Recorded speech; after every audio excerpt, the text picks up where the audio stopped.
Je suis la troisième génération, c'est mon grand-père qui a commencé tout de suite après la guerre, d'abord dans une petite remise.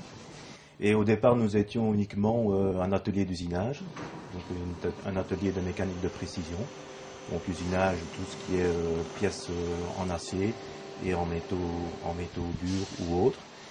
Et nous avons eu l'opportunité en 1972 de racheter une aciérie qui était en faillite. Pourquoi avons-nous racheté cette aciérie? Eh bien parce qu'on avait un de nos principaux clients qui nous demandait d'offrir un clé sur porte.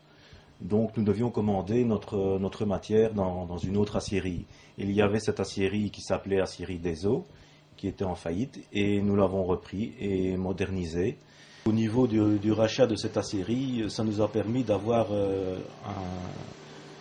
un aspect complémentaire, puisque les deux entreprises sont tout à fait complémentaires au niveau des activités.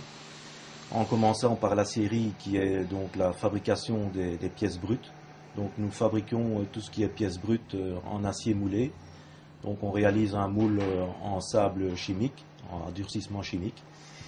Et on vient couler dans ce moule une multitude de pièces mécaniques. Donc notre spécialité, c'est la petite et moyenne série. Donc on ne parle pas ici d'automobile. C'est des pièces à façon, des pièces principalement pour les gros producteurs et la sidérurgie lourde.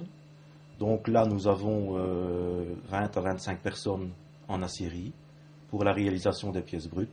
Nous réalisons aussi nos modèles nous-mêmes, ce qui nous permet de partir directement du plan et d'évoluer vers une pièce complètement finie.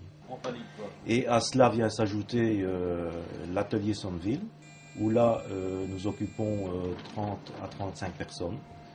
Et là nous occupons principalement d'usinage. Donc nous sommes spécialisés surtout dans l'usinage des pièces délicates, donc des pièces à haute précision. Pièces à haute précision ou pièces difficiles à usiner, j'entends matériaux durs ou matériaux trempés. Et c'est ce qui nous permet, en choisissant, disons, le produit à valeur ajoutée, c'est ce qui nous permet de fidéliser nos clients au niveau qualité-service et surtout de faire, disons, ce que tout le monde ne peut pas faire. Et là, il faut être évidemment très vigilant au niveau des investissements aussi bien en machines qu'en personnel, afin de fidéliser nos clients. Au niveau de pièces à valeur ajoutée, nous sommes bien entendu très vigilants au niveau de la formation du personnel, d'avoir un personnel qui est professionnel. Et pour ce faire, nous devons le former, nous devons le recruter et nous devons aussi le rendre responsable de son travail pour qu'il mène son travail à bien pour avoir un produit final qui correspond à l'idée de nos clients. Je suis heureux de recevoir le prix du mérite économique des eaux. Ça vient vraiment à point parce que c'est un peu un aboutissement pour nous.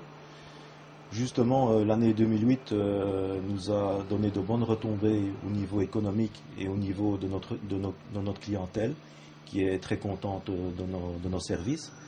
Et donc, c'est un aboutissement pour la société, mais aussi pour tout le personnel qui travaille, puisque c'est en fait un travail d'équipe. On n'arrive pas à un produit final et une satisfaction clientèle sans avoir, au tout départ du début de la chaîne jusqu'à la fin, des travailleurs qui nous permettent d'obtenir un produit vraiment tip-top au niveau de notre clientèle.